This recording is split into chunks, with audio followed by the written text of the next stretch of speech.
O número de atendimentos de homens com até 49 anos para tratar câncer de próstata cresceu 32% no Brasil entre 2020 e 2024, segundo o Ministério da Saúde.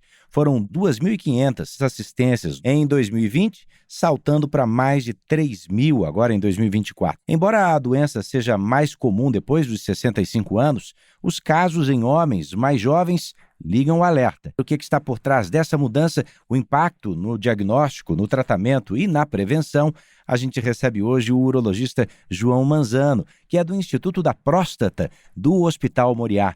Doutor João, muito bem-vindo. Muito obrigado, eu que agradeço aí o convite, é uma honra e um prazer estar aqui com vocês e poder ajudar a esclarecer a população sobre esse tema muito importante. Então comecemos por esse dado que chamou mais atenção, né? O aumento de 32% dos atendimentos de homens com até 49 anos. Esse crescimento, doutor, indica necessariamente mais casos de câncer de próstata ou reflete aí um maior acesso ao diagnóstico e à procura por atendimento? Olha, Eduardo, com certeza eu acho que é uma mistura dos dois parâmetros, né? Nós temos uma maior conscientização da população, né? Com certeza, com um maior acesso às estruturas de saúde, né? Então isso leva a uma procura maior e um maior número de atendimento dessas pessoas. E nós temos também, né, já vários estudos internacionais até, né, mostrando um aumento no número de câncer, isso aí não só de próstata, mas de câncer de um modo geral, né, em populações mais jovens, né? Então nós temos uma população que uma idade menor, né, fazendo mais diagnósticos de cânceres, né, de um modo geral, e também câncer de próstata. Bom, mesmo sendo um câncer predominantemente da terceira idade, né, com 75% dos casos ocorrendo a partir dos 65 anos, doutor, a gente está observando, como o senhor notou aqui na abertura da nossa conversa, mais jovens, né, buscando tratamento. O que explicaria o avanço da doença ou da suspeita de doença nessa faixa etária? Então, o câncer de próstata, ele é um câncer silencioso, né? Então, muitas vezes o paciente não vai sentir nada, não tem nenhum sintoma, ele não vai ter nenhum indicativo de que leve à suspeita do câncer de próstata, né? Então, na maioria das vezes, ele é assintomático, né? Principalmente nas fases iniciais, que são as fases que a gente quer descobrir, porque é a fase que tem a maior chance de cura. Então, esse é um ponto muito importante, porque a gente tem que conscientizar bastante a população masculina de que o câncer de próstata, ele é silencioso, ele não vai dar sinal. Portanto, temos que procurar ativamente ao serviço, ao urologista, para se fazer o rastreamento e se descartar ou detectar, né? Então, esse é um ponto importante. O que acontece que com esse aumento do diagnóstico e tratamento de câncer de próstata está relacionado com um aumento global, né, do número de câncer em pacientes jovens, né? E nós não podemos descartar também que a população está ficando mais conscientizada, né? E esse é o ponto mais importante, que a gente tem que conscientizar e para que procure ativamente, né, um urologista, e com isso a gente vai fazer mais diagnóstico, porque a gente vai ter um acesso maior, né, a esses pacientes. Bom, o SUS registrou que 84% a 85%, nessa faixa, dos procedimentos para homens jovens são quimioterapias. Esse número elevado indica que esses pacientes chegam em estágios mais avançados, doutor? Não estamos descobrindo tão precocemente quanto gostaríamos? Sim, com certeza a quimioterapia é um dos tratamentos para cânceres de um modo geral. Acredito que esse dado seja para cânceres de um modo geral e não especificamente câncer de próstata, né? Uma vez que o câncer de próstata, hoje a grande maioria deles são diagnosticados nas fases iniciais, né? 80% dos pacientes com câncer de próstata são diagnosticados com tumores localizados, tumores iniciais, nos quais o tratamento é cirúrgico, né? Ou radioterapia. Cirurgia ou radioterapia são os tratamentos de considerados curativos aí para o câncer de próstata nas fases iniciais. 20% dos pacientes no momento do diagnóstico apresentam o câncer avançado, né, já num estágio com metástase, já que não é possível mais a cura com os tratamentos curativos, cirurgia ou radioterapia. Esses pacientes, sim, vão precisar de tratamentos adicionais, tratamentos medicamentosos, né, entre eles a quimioterapia, né? Então, isso em relação ao câncer de próstata em si, né? Em relação aos outros cânceres, muito provavelmente pode-se considerar que talvez tenhamos o diagnóstico um pouco mais tardio. Bom, nós estamos vivendo o mês de novembro, que marca justamente um período de cuidado, de alerta para o homem, né, para a sua saúde. E por mais que a gente tenha um número crescente de homens que fazem o check-up anual, incluindo aí a visita ao urologista, ainda existe aquele tabu, aquele velho tabu que a gente sempre que conversa sobre isso discute. Mas especialistas agora, doutor João, têm citado que existe um movimento discreto, de redução do preconceito ligado ao exame de toque. Na sua visão, o que ainda sustenta esse tabu? Que estratégias estão funcionando para quebrá-lo? E se no consultório o senhor também percebe uma procura maior com menos preconceito? Olha, a gente tem, né, tradicionalmente, classicamente, essa questão, né, relacionado ao exame do toque retal, né? Ainda temos muita resistência a isso na população, a gente ainda vê muito paciente que acaba postergando, né, a procura, demora mais tempo para chegar no urologista por simplesmente receio do toque retal, né? Mas isso tem diminuído, a gente tem percebido realmente que isso tem diminuído, né, e a procura tem sido maior. Acredito que isso está relacionado com uma conscientização maior, com a melhora da escolaridade da população, da conscientização. Então, isso está envolvido uma série de aspectos, né, do desenvolvimento da população, né, de um modo geral. Eu acho que a população que está mais evoluída, né, tanto do sentido cultural, de educação, né, então, de informação, né, porque também hoje a informação chega muito mais fácil nas pessoas, né, através de celular, redes sociais.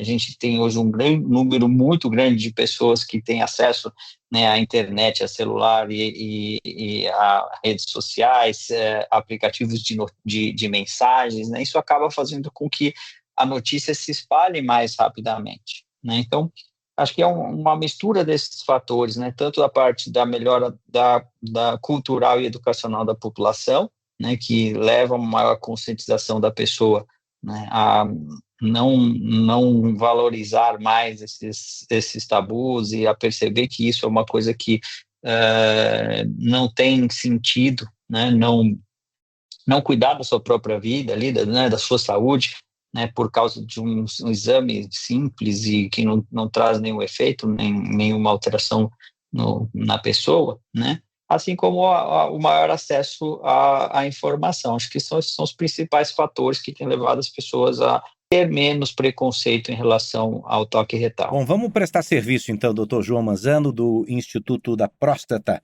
do Hospital Moriá.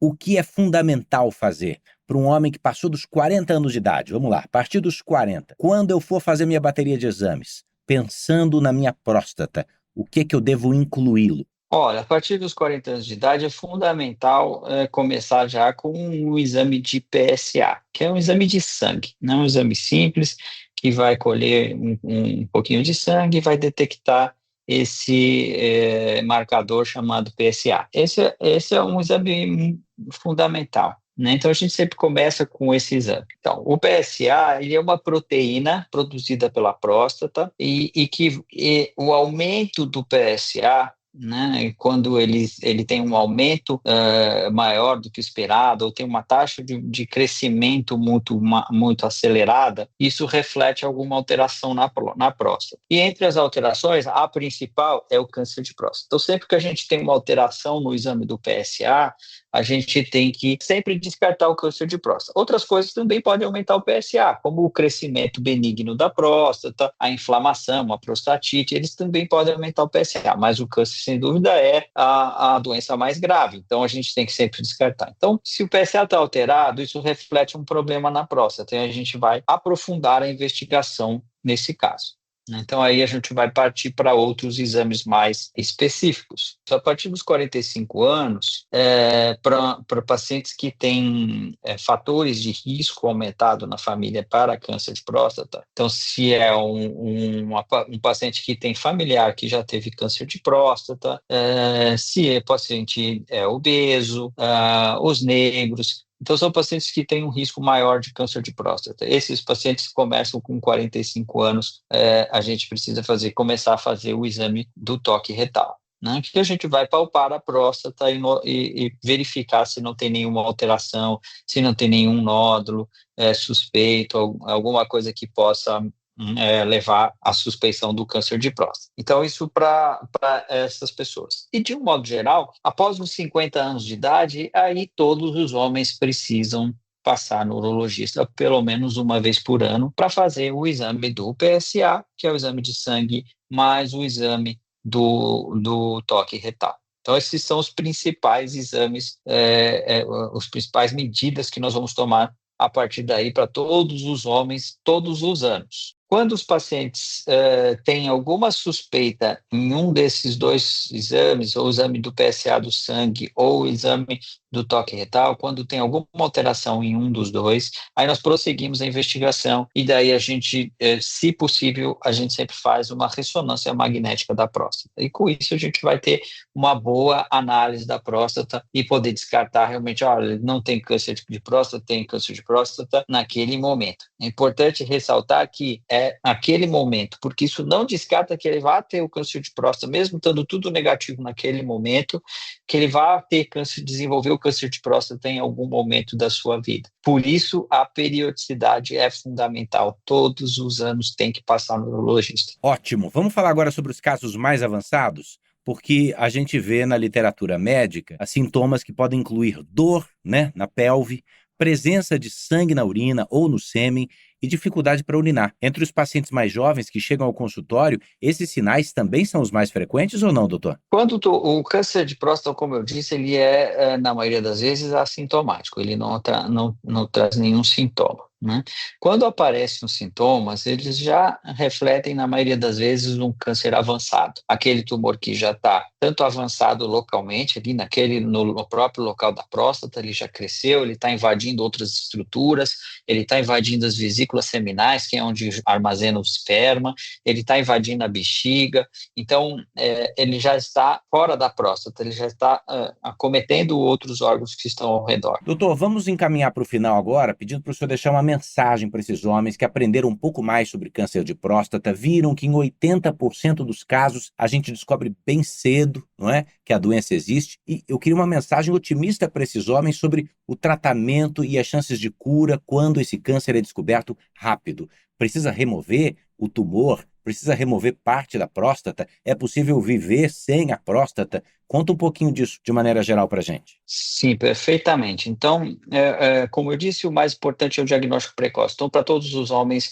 não deixem de procurar o urologista o quanto antes e que faça isso todos os anos, porque é muito importante o diagnóstico precoce. Quando a gente faz o diagnóstico precoce do câncer de próstata, quando ele está localizado somente dentro da próstata, até 98% dos pacientes podem ser curados, né? Então, isso é muito importante. Quase todo mundo pode ser curado com o tratamento. Hoje, o principal tratamento curativo para o câncer de próstata é a cirurgia para remoção da próstata. Então, a cirurgia radical que retira toda a próstata. Com técnicas avançadas que nós temos hoje, com cirurgia robótica, com o desenvolvimento das técnicas e tecnologias, nós temos conseguido fazer a cirurgia com mínimos efeitos colaterais, né? Então, é importante ressaltar isso, que não tenham medo, né? E procurem o especialista, alguém que seja capacitado para realizar esse tratamento, para que possa ser feito da melhor maneira possível. E, na grande maioria das vezes, a maioria dos pacientes vão ficar com sequelas mínimas ou sem nenhuma sequela. Está terminando aqui o JR 15 Minutos. Muito obrigado pela presença e pela contribuição. Dr. João Manzano, que é médico urologista do Instituto da Próstata, do Hospital Moriá. Foi um prazer contar com o senhor aqui no podcast, viu, doutor? Obrigado, Eduardo. O prazer foi meu. Espero ter contribuído aí para que os homens não fujam do urologista e que possam ter, né, o melhor tratamento aí possível. É isso, porque se fugir do urologista, não vai conseguir fugir do câncer. O que adianta? Vamos evitar isso o quanto antes. O JR 15 Minutos está terminando aqui e sempre à sua disposição no portal R7, nas redes sociais do JR e no seu tocador de podcast predileto. A produção de hoje foi do David Bezerra e das nossas estagiárias, Amanda Fusita, Bárbara Maiato e Yasmin Lograto. Sonoplastia, Bruna Franco. Coordenação de conteúdo, Deni Almeida. Direção editorial, Tiago Contreira. Vice-presidência de jornalismo, Antônio Guerreiro. Eu sou Edu Ribeiro e bora para a próxima.